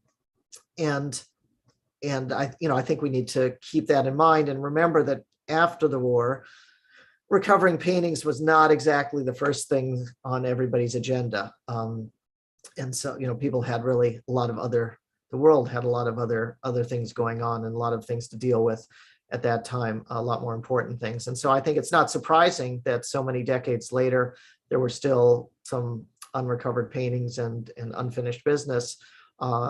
Nevertheless, it was such an honor and a privilege for me as a descendant of a family also in this same circumstance, to help out a family friend like Maria Altmann recover her painting. So I want to thank you all again for listening. Hopefully I can answer some of your questions now, and maybe see some faces. It's always hard on these Zoom calls to just be staring at myself for an hour. But anyway, thank you again for attending tonight in South Africa, or today in California, or wherever you are in the world. Thank you, Howard, for setting this up. Well, Randy, that's such a remarkable story. It really, really is. Let's stop sharing your screen if you don't mind. That's so much to almost take in. We do have questions already that are coming in. We're going to take a 1-minute break, because I imagine you probably need a break as well. I'm okay. I'm okay. I'm used to this. So our 1-minute break is Mantis Security, who've been supporting our webinars right from the beginning. And they've been absolutely amazing. And they secure many of the Jewish day schools and Jewish institutions as well. We're just going to watch a 1 or 2 minute video from them. That gives you a chance to get your breath back, and then we're going to come back to answer all of your questions. So please, in the comment section, in the Q&A at the bottom of Zoom, please give us your questions. If you're watching on Facebook or YouTube, please just put your questions into the comment section as well, and Danny will bring those questions back, and Randy is willing to answer some of your most difficult questions. And Randy, the question that we're going to come back as the first one after we've seen our Mantis advert is we're going to come back about this decision to sell the Klimt. Because when it was sold, and it was sold to Ronald Lauder, went for what, $135 million, the highest price ever paid unto that date for any artwork. But surely it must have been an emotional, heart-wrenching decision after this great fight to give up the artwork. And that's the first question we're going to ask you when we come back from looking at our 1 or 2 minutes from Mantis.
Just a reminder to everyone that if you have any security needs, Mantis is willing to come out free of charge and do a full risk assessment for you. So please contact Mantis. We've stuck the details for Mantis in the chat section on Zoom, as well as on Facebook and YouTube. So Mantis, a huge thank you for all the support that you've given us.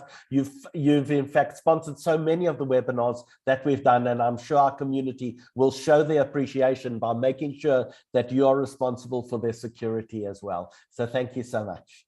Randy, so let's start with that first question, and then just a reminder to everyone, please post your questions into the Q&A at the bottom of Zoom, as well as on YouTube and Facebook, and we'll make sure that Randy answers everything for you. So Randy, this decision to sell the Klimt, the fight was never about money, was it?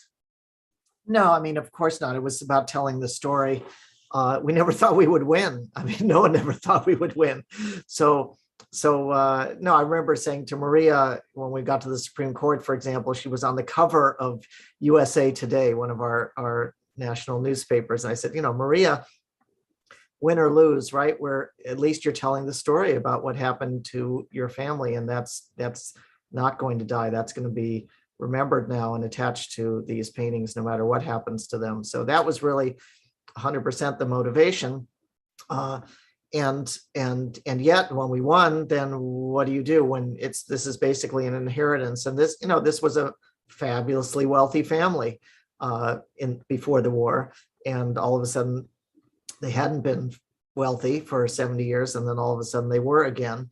And really, it wasn't just Maria, you know, there were heirs to her brother and a sister. So they had to decide collectively what to do. And the natural thing to do would be not to donate it again or loan it to a museum. It had already been taken from them and held in a museum for 70 years, but to try to dispose of the painting so that they could do other things that they were interested in and support their families and all of that. And I was paid also more than anybody ever would expect to get, which allows me to spend my time doing genealogy and doing webinars and things like that, which is you know, a fabulous luxury. And I'm super lucky. I pinch myself every day, but everybody in the family felt that way too. But they really wanted the portrait of Adela, the famous gold portrait, to be in the public eye. And so Ronald Lauder, who had been following the case very closely, matter of fact, he had contributed a little bit of money to help translate. We had a legal opinion on the will that was done obviously in German, and when we thought we needed it in the United States, he helped pay to translate that. So he had been following it and was very interested obviously in the paintings. He collects Klimt and Schiele and things like that. And so he approached the family and said, you know, I'd like to buy this and put it in my museum. And that's how that came about. And with the rest of them, again, like it sounds great, but imagine, you know, you're an ordinary person and all of a sudden you have this painting that's worth $30 million or $40 million. What are you going to do with it? Or 135 100 million, right? Like what are you going to do? I mean, it's impossible to understand until you put in that position. Like, no, what now? Right? Can you live alone as a 90-year-old in your house, in your small house, along with $100 million painting? You know, that's not going to happen, right? So they really, I think they made the right decision on what to do with it. And obviously people in the art world we're used to seeing these paintings on public display, but sooner or later they get put on display. They were purchased by families who are like the Bloch-Bauers used to be, people with much too much money because they are much too successful. And so what do? They buy these fancy artworks and put them on their wall or their yacht for a little bit. And then when they die, they usually donate them to museums. And that's where things are going. Like Paul Allen of Microsoft, I think, bought the birch trees and it's in his museum. And Oprah Winfrey had the other portrait for a while, right? So, I mean, it's those type of people. They play around with these things for a little bit and then they'll end up on public display. So I wouldn't be too worried. And in the meantime, we still have the gold portrait to look at. So in fact, Irene wrote to us, she said, wonderful, thank you. I saw the portrait of the woman in gold at the Noy Gallery in New York. Absolutely spectacular. Went back many times in the hour. I was there, walked away and returned over and over. Breathtaking, well worth a visit. Yeah, no, it's a beautiful, beautiful museum. I mean, all the other artworks are really good there too. And it's a very fitting fitting location. And it's an interesting thing to think about. Klimt actually, because he died relatively young and mostly known in Austria when he died, most of his paintings are in Austria, or were in Austria. So he wasn't so well known outside of Austria. There weren't really a lot of good examples of his works outside of Austria, and now there are, and it's really sort of elevated his recognition in the rest of the world. People would recognize the image, but they didn't know the name Klimt, and now they're starting to know the name. So I think it's good for Klimt to have this wonderful painting in New York, and the other paintings elsewhere, and good for all of us who get to visit.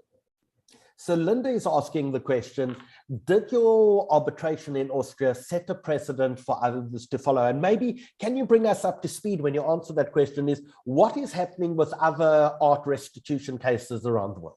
Well, I could share screen a little bit if you want to answer that Sure. question. Is that okay? I go back to the slides because I have a few slides. So this, for example, this is a painting that was returned to Bernhard Altmann, Maria's brother-in-law's family.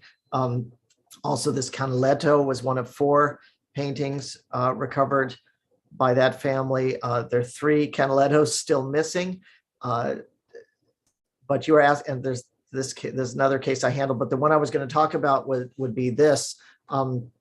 Just a few weeks after our case was decided, the Dutch decided to return 198 paintings to the family of a Jewish art dealer named Jacques Houtsticker, but not these 2, which had been withheld after the war. It's the same type of thing where the art dealer, the owner, had died. Actually, he died fleeing Holland to England. There were high seas, and he fell in the ship and cracked his skull and died very tragically, with a young wife and young child, who survived and tried to recover the works. And they were, like the Bloch-Bauers, they were pushed around. When the original owner wasn't there to recover the property, when it was the widow and kids or nieces and nephews, that's when some of these shenanigans happened. So the Dutch had kept about 200 paintings from this collection. They decided right after our decision to return 198 of them, but these 2 paintings they had sold in the 1960s to a Count Stroganoff, who claimed wrongly that they had belonged to his family, were taken by the Soviets from his family, but they weren't. And he sold them to an industrialist named Norton Simon, and they're on display actually in Southern California here at the Norton Simon Museum, actually vis-a-vis the Ninth Circuit Court of Appeal where I did my argument. It's just around the corner. And these are totally stolen paintings that were not recovered by the family. The U.S. courts, the litigation went on for these for many, many years, and on a sort of a legal issue having to do with the active state doctrine, and which is sort of the U.S. not wanting to interfere with or offend other countries. These paintings have not been returned. So it gives you an idea of some of the other cases that have gone on. And our case, I think was a good precedent in the sense that, not necessarily on the legal issue, which doesn't come up very often, but in the sense that it put wind in the sails, I think, of a lot of people who are claiming other artworks. And so there have been a lot of successes since our case, to answer that question. So Randy, one of the questions that came in from YouTube was, in the movie, Ronald Lauder basically says, I'll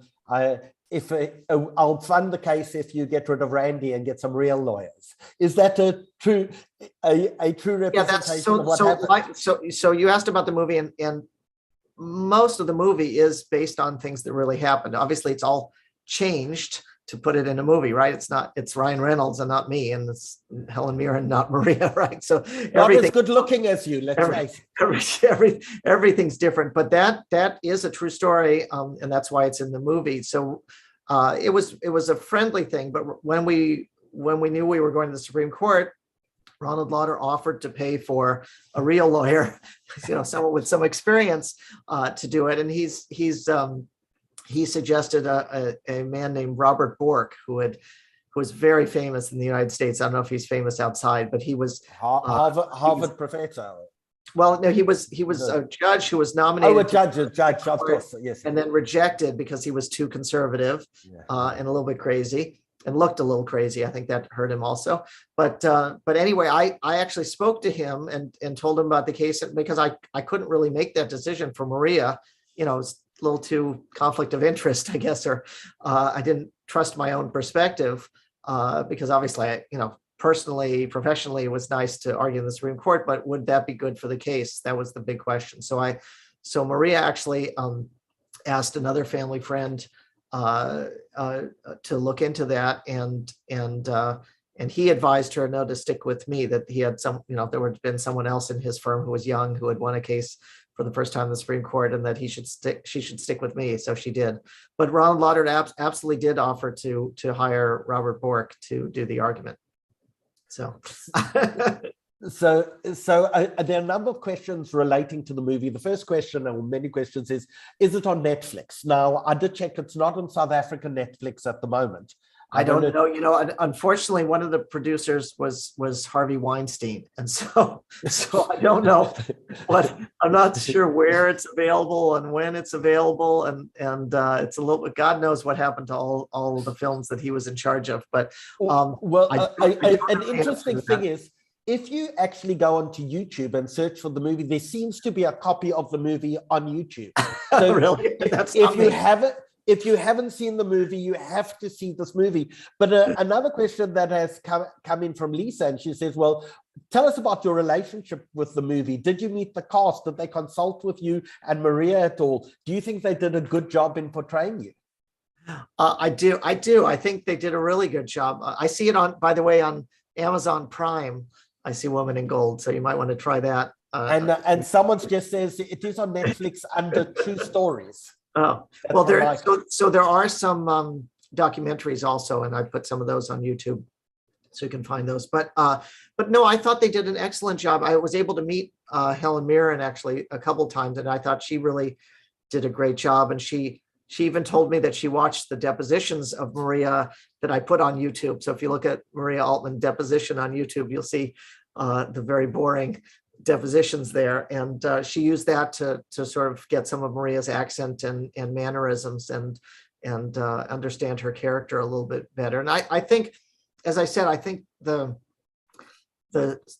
movie making, which I was from LA but not involved in Hollywood and any of that before, it was interesting to observe how that went. I realized that I couldn't have any control over it, otherwise no one would make the movie. And so I had to sort of sit on the sidelines and watch. But the screenwriter that they hired, Alexi K. Campbell, came out and met with me, and we had a very good relationship. He would write me, he said, I need a scene where something like this happens. Did anything like that happen? I said, yes, here are 3 things that happened. And then he would work that into the scene that he needed for whatever dramatic structure that he was building. And so most of the film, or pretty much everything in the film, is based on real events and things that really happened, whether it was exactly as it's portrayed or not. I'll give you the best example is they have me preparing to go to the Supreme Court and picking out ties with my wife, played by Katie Holmes, and Katie Holmes goes into labor. Okay. And then she says, oh, don't worry about me. You go off to the Supreme Court. Okay. So obviously that didn't happen like that, right? That's a little bit Hollywood. But the truth is that my wife was 30 weeks pregnant when I went to Washington, and she couldn't come with us. And while I was there preparing, so it was on the Monday and the argument was Wednesday morning. So Monday afternoon, I was at Maria's hotel in Washington, and I had a cell phone. The cell phone rang, and it was my wife, and she said, don't freak out, but I had preterm labor and I'm in the hospital and they've got everything under control, but I just want you to know. And so I always told people the story, like it wasn't bad enough I was arguing, this for the first time in the Supreme Court, but my wife was going into labor, right beforehand. So of course they turned that into that scene in the movie. So that gives you an idea. Some people can't believe some of the things are real. There was a very good sort of literary critic who wrote and mentioned the film and said, oh, it's so schmaltzy. Of course, they have him playing a Stradivarius. And that was true. Like Maria's father had the Stradivarius, actually belonged to the Rothschild family, and they loaned it to him because he played cello and he was on a Stradivarius cello, right? So even the things that people think aren't true sometimes are very true. The one thing that was invented, and this is was interesting for me actually. One of the key scenes, without ruining it for people in the film, but one of the key scenes is Maria says goodbye to her parents. And that really didn't happen like that because her father actually died over the summer while her husband was while Fritz was in Dachau. So there was never that sort of farewell type scene. And so, but I realize it's a very emotional scene. It's used to great effect in the film, and it never bothered me at all that it was made up, but I realized it was sort of, fiction. And I was doing a talk right after the film came out, and I'd already seen the film a dozen times. And someone came up to me and said, "Oh, that scene in the film where she says goodbye to her parents was so moving to me. My mother did the same thing. She left and never saw her parents again." And it was only then that I realized, oh my goodness, my grandfather had done the same thing. My mom's father, Erich Zeissel, had left Vienna and never saw his parents again. His father his mother died of cancer, and the father was killed in Treblinka. And so I realized that's one of the amazing things of film is that they can sort of represent not just the story, but the whole community story, right? So this was something that was playing out in Vienna at that time, not necessarily to Maria, but to so many other families, including my own. And I had never even thought about it when watching this fiction part of the film, but it was in many ways very true. Some people ask, for example, if they know something about Maria and her family and Vienna, how realistic was that wedding scene? Because the wedding scene was made a little bit more, you're all Litvaks and I'm whatever Austrian, but it was a little bit Galicianer, I would say. In the in the story, they have like a horror type thing and all of that, and like did that really, people say, oh, Maria's family. And I also, that was sort of my reaction at first, like, oh, Maria was not like that. She was not overly involved in Jewish things like that. But then I realized that Fritz, of course, Fritz was a Galicianer. It was a mixed marriage in a way. And so, of course, Fritz's family, would have done that. And Fritz, a matter of fact, Maria told a story about that, that at the wedding, her new brother-in-law, Bernhard Altmann, the sweater manufacturer, went to Maria's mother, this, her family, the Bauers were actually German, and put his arm around her and said, "Wir Ostjuden, we Eastern Jews," and she sort of removed the arm from her neck and said, "Excuse me, Mr. Altman, but I count myself as a Western Jew," right? Like that. So there was this tension at the wedding, and of course, so that, like, the filmmakers had no idea when they put that in, because they were doing that because their families were Eastern European, the filmmakers' families, so they wanted something sort of that represented them. But of course, that was also I guess pretty accurate portrayal of Maria's wedding. Even this sort of fine, fancy wedding must have had that more Eastern European element to it. So anyway, there are things like that in the film which I really enjoy, because I can watch the film and then also think about the real stories behind each scene, and I very much like that. I'll give you one other example. There's a scene in the film, if you've seen it, where there's my character, Ryan Reynolds, playing me, sort of breaks down crying at this Holocaust monument in Vienna. And that's also based on something that was true. At the opening of that monument, I happened to be there working on Maria's case. And so I was invited to go to the opening, and it was a very emotional thing for me for whatever reason. I remember the president of Austria was giving a speech, and he said, he was talking about the site where they built that memorial. It's a Holocaust memorial, but it's built on the site where it's called the Judenplatz, the Jewish square, where there had been a synagogue that was burned down in the 1400s, apparently with people inside, in one of these horrible pogroms that happened 600 years ago.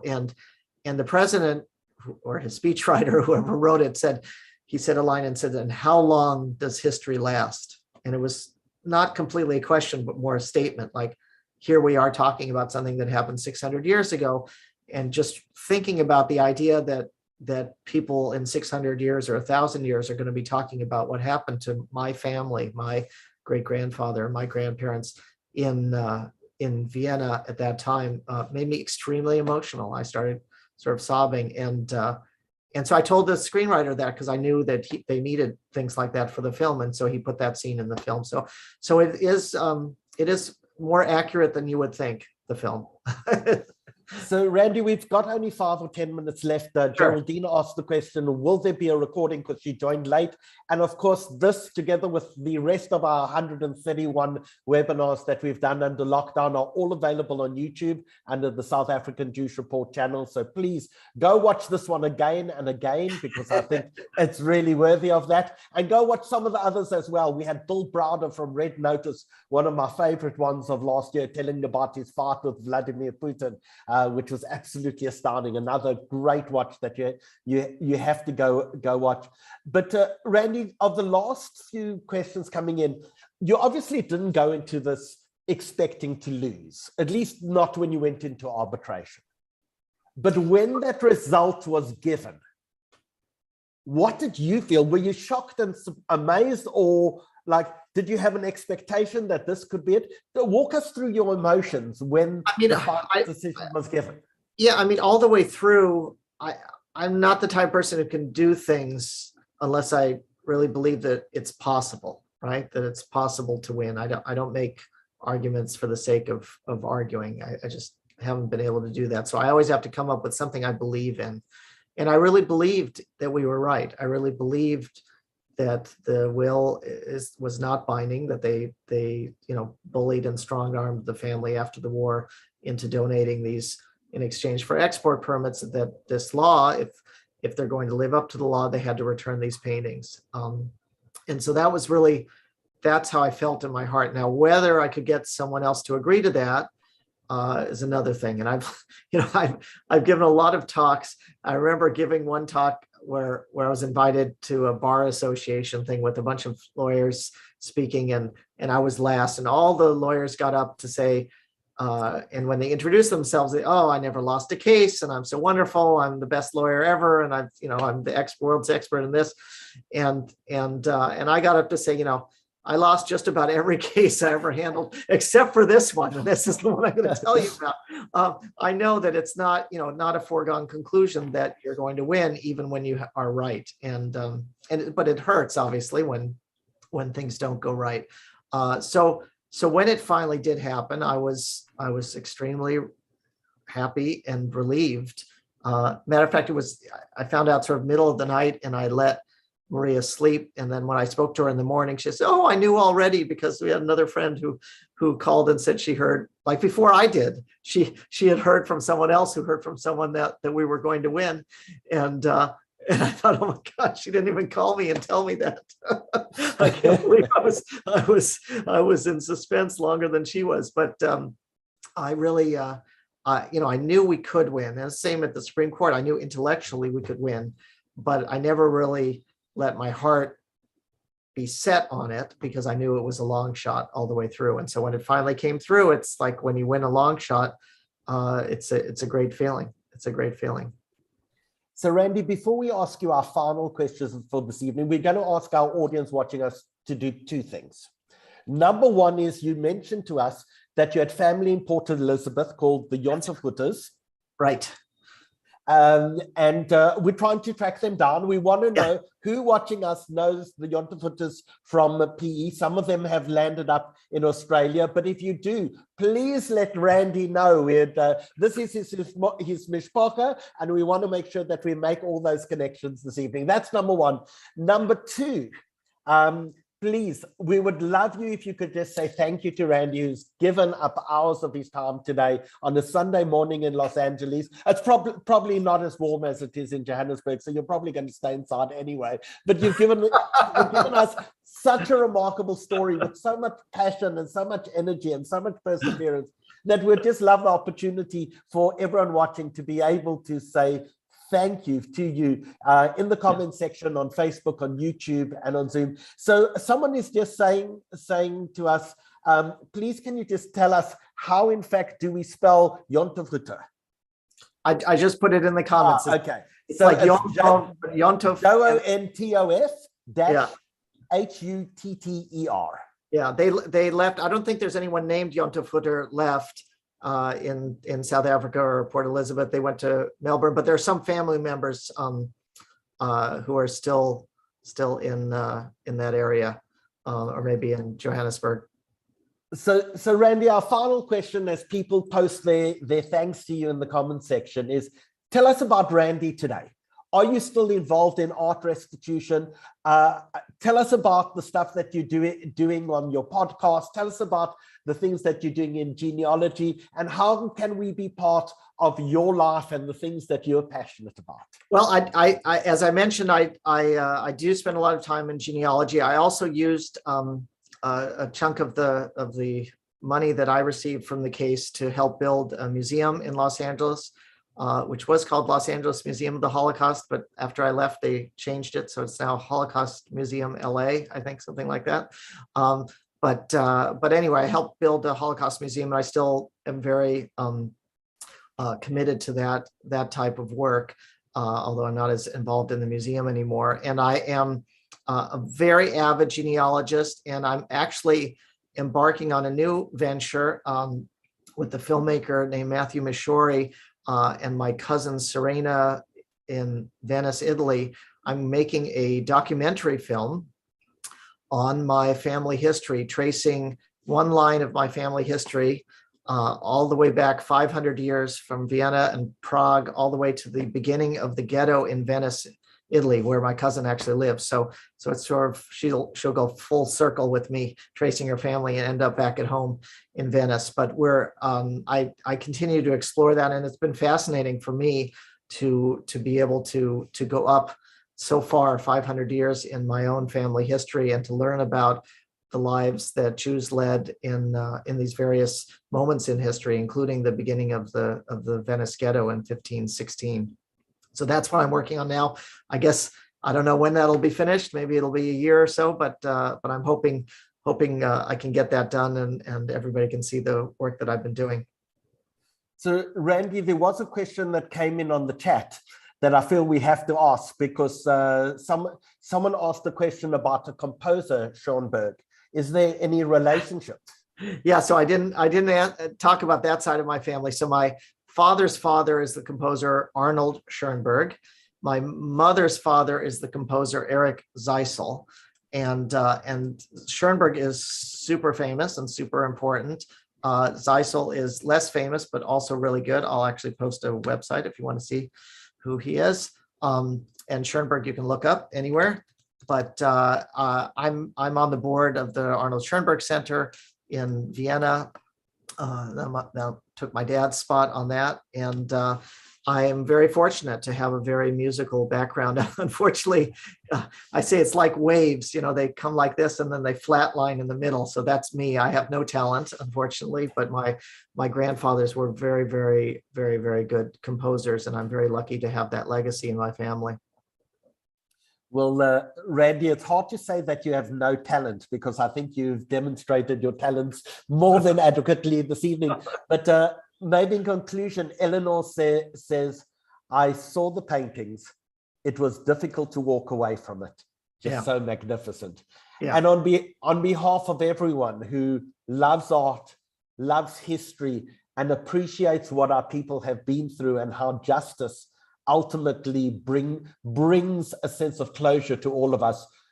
From all of us, just thank you for being who you are, for your humility, for your passion, and most importantly, for sharing and inspiring all of us with just such a remarkable story. Thank you, Howard. It's really, really an honor to be on your really, really excellent series of webcasts, I guess, and seminars and webinars. It's just a pleasure, and my first time in South Africa. One of these days I want to visit, because Cape Town is supposed to be gorgeous. So it's Cape Town is gorgeous. Our wildlife are absolutely incredible as well, and the other beautiful parts of the country that we'd love to introduce you to. So please come visit. The first place that you call. We're going to leave the chat on for a few more minutes. If you'd like to make a comment, please feel free to do so. But thank you for joining us this evening. We'll see you again. We've got a number of really exciting webinars planned over the next few weeks as well. But thank you so much for joining us from around this world this evening, this morning in LA time, and we'll see you all again soon. Randy, thank you so much. Bye-bye. Thank you. Ciao, bye. Thanks so much. Okay, turn off.